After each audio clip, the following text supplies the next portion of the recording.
Welcome to the Savvy Shopkeeper Retail Podcast. I'm your host, Kathy Cruz. Just like you, I'm an independent retail business owner. I love the home decor and gift boutique I co-own with my sister, but I don't want it to consume me or my life. Join me each week as I share lessons learned, helpful tips, and valuable information for your retail business and life. Whether you're buying your products or making your products, whether you're a $25K business or a $2.5 million business, I'm on a mission to help indie retailers work less, profit more, and grow. Let's get started on today's episode. Welcome to episode 201 of the Savvy Shopkeeper Retail Podcast. How to stop the fear of discounting inventory and hosting clearance events. I'm your host, Kathy Cruz. Before I get started, I want to mention two things, and they are timely, so I hope you don't wait to listen to this episode, because if you do, these are going to pass. So the first one I want to share with you is I am speaking at the Evolve conference in April in Denver, Colorado. Evolve is an incredible marketing conference specifically for independent retailers. It's hosted by Crystal Media. Crystal Valkaitis, she is the founder. She's the face of the brand. Lots of you actually know her or are familiar with her, whether you listen to her podcast, Rooted in Retail, or you follow her on social media. And I should mention that I have a podcast interview with Crystal coming out next week. But first, I have to share this as soon as possible because ticket prices for Evolve will go up after December 31st. And I have a special deal for the Savvy Shopkeeper community. Plus, did I mention that I'm actually speaking at Evolve, which is why I'm really excited about all of this because I will be there. I'll be speaking.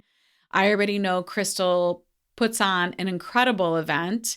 So for so many reasons, I thought it was important for me to share this. I sent it in an email. I have shared this in Master Shopkeepers, and we have quite a few members who have already grabbed their tickets. And the reason I want to share this with all of you on the podcast is because if you purchase a regular or VIP ticket, you'll get $250 off when you use my special code SAVVY, SAVVY, at checkout. Trust me, this conference is going to be incredible.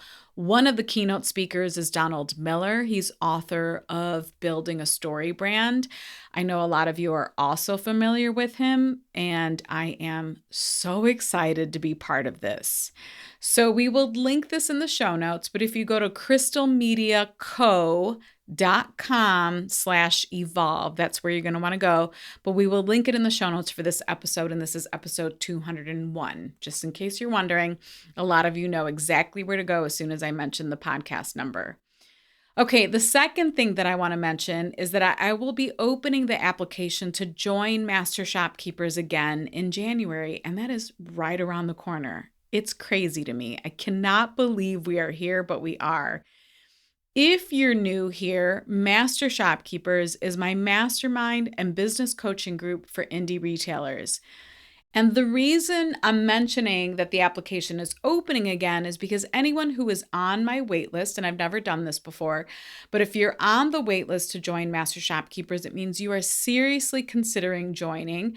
I am going to send you a special invite to a masterclass that I'll be teaching on Zoom. It'll only be for those that are on the Master Shopkeepers waitlist. So if you want more information about Master Shopkeepers and how to get on the waitlist, you can go to savvyshopkeeper.com/group membership. Okay, let's get started on this episode. It's almost the new year, the holiday season is almost over, and you might have some dead inventory. In fact, many of you probably do, and that's okay. You've heard me talk about this in a variety of ways over the past 3 or 4 years, right? I am not judging you. In November, I shared about a successful end of summer clearance sale event that I hosted in my own store, the store I co-own with my sister, and that was episode 194. We'll link that also in the show notes because I shared a lot of details about that clearance sale, and it was a big success. It was our most successful event ever. Most number of transactions in a day, most revenue in a day. And hosting an event like that didn't tarnish our brand. However, many of you think this is the case if and when you discount or host a clearance event. So I came up with a concept, kind of like a decision tree for making decisions around inventory in a retail store. More importantly, this framework, or whatever you want to call it, explains how our thinking around inventory fuels our results in business. And in case you don't know, a decision tree, it's just a visual representation of a series of decisions, and then it kind of lists their possible consequences. Now, I have to add a disclaimer here. I went live in Master Shopkeepers to teach this concept. So you won't see the visual while listening to this podcast episode, but I'll share a helpful visual for you in the show notes for this episode. And again, this is episode 201. I also had to go live. This is my big disclaimer. I had to go live using an old PC at home because I accidentally cracked the screen on my MacBook. And I won't go down the rabbit hole of the mess that created in my schedule for a week leading up to the holidays and leading up to a week vacation with my family. Let's just say it was not pretty and I was stressed, but we're moving forward, we're accomplishing things and getting things done. So anyhow, when I went live in the group, I did this from an old PC, so the microphone isn't great. And I've decided that I will now have a backup laptop whenever anything like this happens. And hopefully it doesn't happen again, but I will be prepared when it happens. The reason I'm mentioning this is because the quality of the audio in this lesson that you're about to hear is not the audio, or the quality, I should say, that you're used to with this podcast. So I'll just say sorry, not sorry. I'm sorry that the audio isn't great, but I'm not sorry that I'm sharing this lesson with you because it's just too important not to share. And this lesson gives you a glimpse into how and what I teach in Master Shopkeepers. But my biggest hope is that it empowers you to make healthy decisions around stock in your stores, especially now at the end of the year when many store owners have extra stock, dead stock, and they feel like they don't know what to do with it. Well, I should say that most of you probably know what to do with it, but your brain is fighting it. It's giving you lots of excuses to avoid discomfort. So let's go ahead and kick that to the curb. So here's the lesson I recorded in Master Shopkeepers. I genuinely hope you find it helpful. So earlier in the group, I commented and said something about dead inventory, and I just constantly see comments in the group about not wanting to look like a discount store. It's often. So if you think I'm targeting you, I promise I am not. This affects probably more than half the group members, or at one time affected group members. It's even part of my past and my journey. But I think what's really helpful, sometimes it's helpful for me to post something like that, like say something and mean it, and I mean it, and it comes from a good place, and that I have information to back it up. But what I thought I would do is just kind of walk through the thought process of a store owner / buyer in their inventory. Okay, so this is kind of what I want to walk you through to explain why so many people struggle with this. Again, and I want to stress, it is the norm. It happens. It's what our brains are telling us, and it'll make sense in a minute. So usually what happens after you buy your inventory and it's been in the store, time passes, and what everyone should do, and I talk about this all the time, if you go in the lab, I have a lot of content and lessons on inventory analysis, inventory turn, stale inventory, dead inventory, all of that stuff. There's so much content on it, and the reason why is because I don't want you to sit on it. I don't want it to become stale. And if it does become stale, it's okay, and you'll see why and how I explain it next. But the first step is analysis, right? Like whether you're doing a full analysis like I do before I head to America's Mart with the inventory turn worksheet and the market buying projections worksheet. If you do something more granular like that, Or if you're just walking through your store and you know what's dead, right? Like you're walking through and you're like, that hasn't sold in 6 months. That hasn't sold in a year, which I don't want that to be the case. But a lot of us could walk through our stores and know that and see that. And then some of us will do a deep dive analysis of our inventory. So step one is analysis, right? Like whether it's more analytical, data driven, or whether it's gut intuition and you're walking through your store. At this point, it doesn't matter. And what happens is you'll have active stock that sells well. You'll have dead stock that you'll spot right away and say, it's been in my store for way too long. You've tried all the things to try to sell it. You've tried moving it, remerchandising it, bundling, getting creative with it. Maybe you have tried slightly discounting it, maybe not part of a big sale event. And then you have slow stock, which I'm going to save for last. So active stock, what happens is you have a thought around active stock. Your thought is, and I'm just looking at my notes so I don't miss anything. Normally for active stock, your thoughts are, I'm awesome. I'm a great buyer. My customers love me. My customers love everything I carry in the store. And in terms of your competitors, you're saying, eat my dust. Like, I got this. People are going to shop with me. You might even be thinking, like, this is fun. I love going to market. I love finding these gems. I love being the one that gets creative and brings in what my customers really love. Yeah, Kenda. You're going to have all of these thoughts, right? When you have active stock that turns fast, stock that you can't keep in stock that you know is a staple and you're constantly selling and it's almost like a no-brainer and you just reorder. That's active stock. We all have it. And we have some things that are more active than others, but some stores are going to have lots of active stock and maybe a few that just really shine bright. If it's let's say, for example, if you're a store owner who also makes your items and your items are extremely popular, for sure that's going to be active stock. That's why you make it. People want it. People love it. So you have all of these thoughts. And I wrote down here's active stock.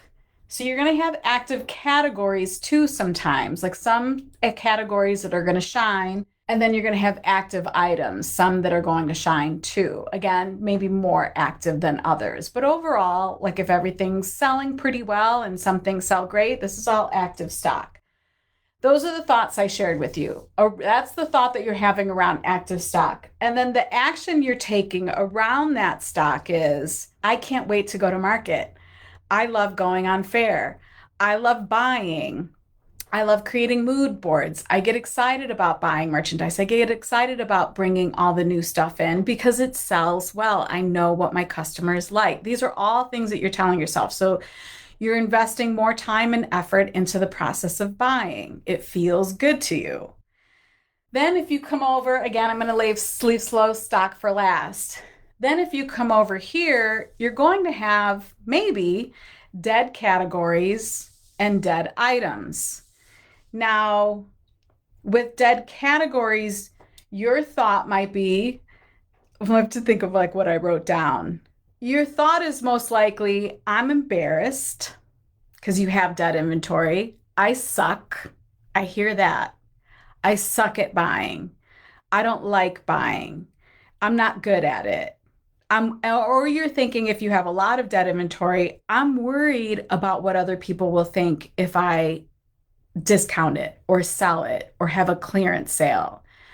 Or you get caught up in the whole idea of being a discount store. Everything feels really, really negative. So here, when you're in active stock and you're in active stock thinking, it's good thinking and it gets you good results. Yeah. I would love to know, like, what are you guys all thinking when it comes to those dead categories and the dead items? I mean, it's a lot. We beat ourselves up. I know. Whatever it is, And if you're watching the replay, comment and let me know all the thoughts that you think when you have one of those duds or a dud category, even. It doesn't even have to be like one particular item or a handful of items. Sometimes it's just a whole entire category. So those are the things that you're thinking. And when you think that, when you think all of those things, I suck, I'm not good at this, what was I thinking? Um, I'm not giving my customers what they want, whatever it is, the action that you take is you can hide. You're hiding that inventory, most likely. You might be hiding too because you don't feel good about your store and what you're carrying. So maybe you're hiding. You're not showing up on social media. You're not proactively selling. You're not getting creative with trying to sell it maybe differently. And it definitely means you're not discounting because you have a lot of shame around it. So that's kind of the general process around dead stock is your thinking then determines action that kind of makes the situation worse because your thinking is very negative and it brings you down. That's the dead stock. But what I want to propose to you, if you're in the dead stock area, because the people with active stock and turn that's fast in the store and constantly restocking and all of that, they don't necessarily need help here. They don't have to change their thinking around that stock. But in this area, what I propose, instead of thinking, I suck, I'm embarrassed, I'm worried what other people are going to think, I don't want to be a discount, instead of thinking that, what if you started thinking differently? What if you started, or at least forgiving yourself or making yourself not feel so bad? Oh, I just got a thumbs up. What if you started thinking, every store owner makes buying mistakes? Or I'm new, of course I don't know this yet. Or I'm going to make this fun. I'm going to make this a challenge. Some things I'm going to test and they aren't going to work, and some things I'm going to test and they're going to be great. This is a fun challenge. I get it. When you're really, especially if you're really drowning here, that might be challenging to do. But for some of you, you may not necessarily be drowning. You just might have some things that just don't feel good to you in your basement, in your storage room. You keep seeing the boxes, they're bothering you. And I'm not saying everyone here is drowning in their business, not at all. For example, we hosted that big sale in September. I did a whole podcast episode on it. I did a whole case study and I shared it with everyone in the group. And that was a lot of dead inventory. What I would call dead inventory. I wasn't mad about it. I didn't hate it. I didn't hate me. And I recently said this to a one-on-one client. I believe the reason why that event was so successful is because my thinking around it. I was like, I'm going to have fun with this. My customers are going to love it because we rarely do this. I'm going big with the discount. They win, I win. It was our biggest sales day ever. Our first two customers that walked in, they came in the door and they were sisters. And they raised their hands up in the air like they hit the lottery, and they screamed out loud. They were so excited they were the first two in the store. And I genuinely believe because it was the energy around that sale from me where I was excited about it and I was so ready to get rid of all of that inventory. And it wasn't a little bit, it was a lot. And I explained in the podcast episode why it was a lot, but I didn't hate myself for it. I didn't beat myself up for it. So what I'm suggesting here is I want you to notice and observe your thoughts around the dead stock and then try to come up with different thoughts that will give you different action, because once you do that, you're going to get different results. You're going to slowly or quickly get rid of that dead inventory because it isn't going to be weighing you down mentally. Does this make sense? I think I only have Kenda with me. So Kenda, I'm talking to you. So I'm just going to look at my notes real quick, make sure there isn't anything else. Oh, so if you have more positive thoughts or more feel-good thoughts around your dead stock, like I did for the sale, then your action might be, I'm just going to delete that whole entire category. It's out. It doesn't sell. I don't know why I'm holding on to it.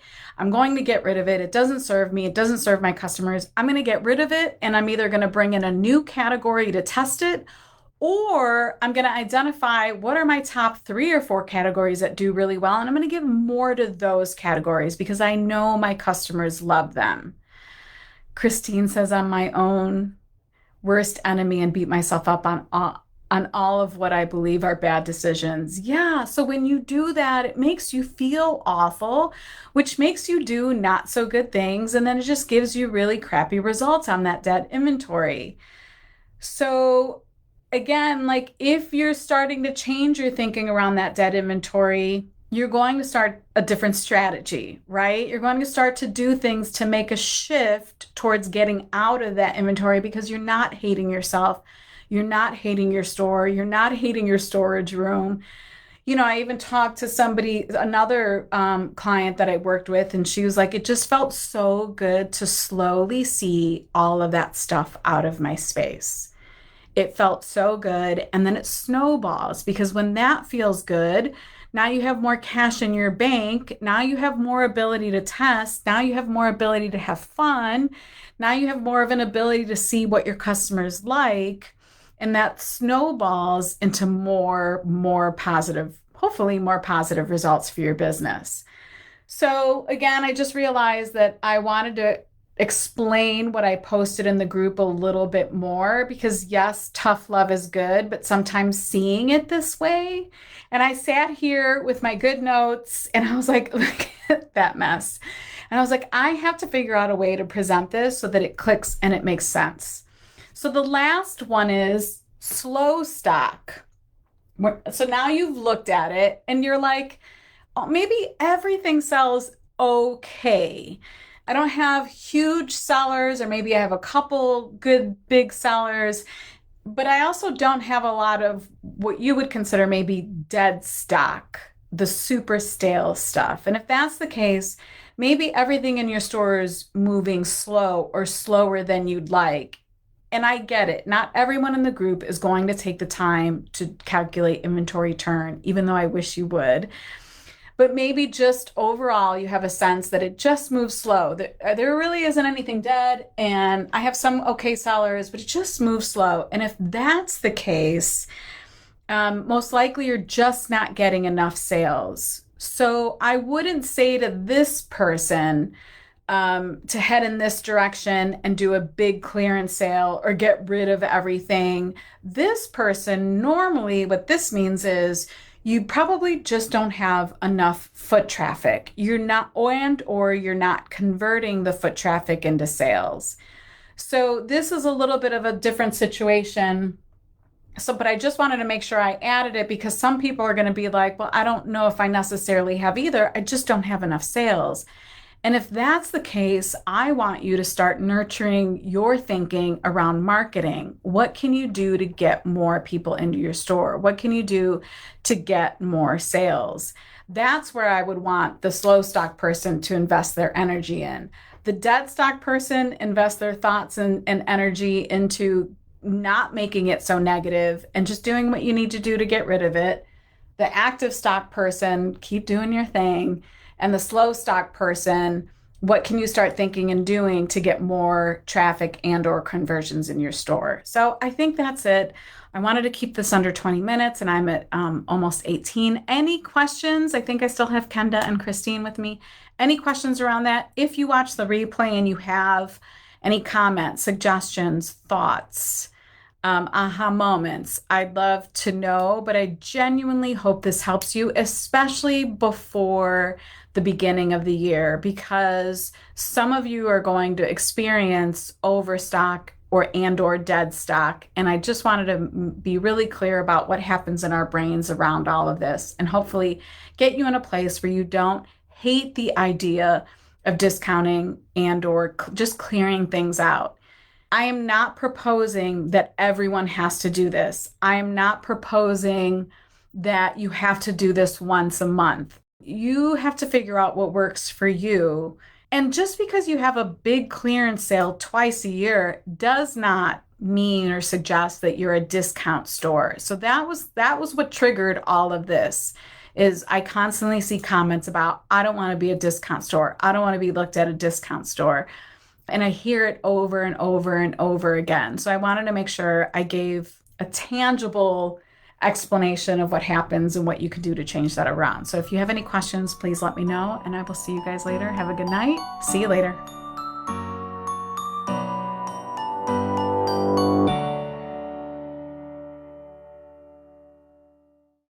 Everything from clothing to household items are getting more expensive each day. The world of fast fashion has complicated clothing production by outsourcing around the world to whoever can sew them the cheapest. And now you, the consumer, are paying the price with rising costs. American Giant is about keeping things simple and close to home. They aren't affected by tariffs because their products never leave the U.S. So when you buy from American Giant, you're taking a stand for hardworking people, local communities, and quality clothes. American Giant directly supports American manufacturers and ensures you aren't footing that tariff bill. Support American-made, tariff-free clothing with American Giant with American Giant. Get 20% off your first order when you use promo code STAPLE20 at american-giant.com. That's 20% off when you use code STAPLE20 at american-giant.com.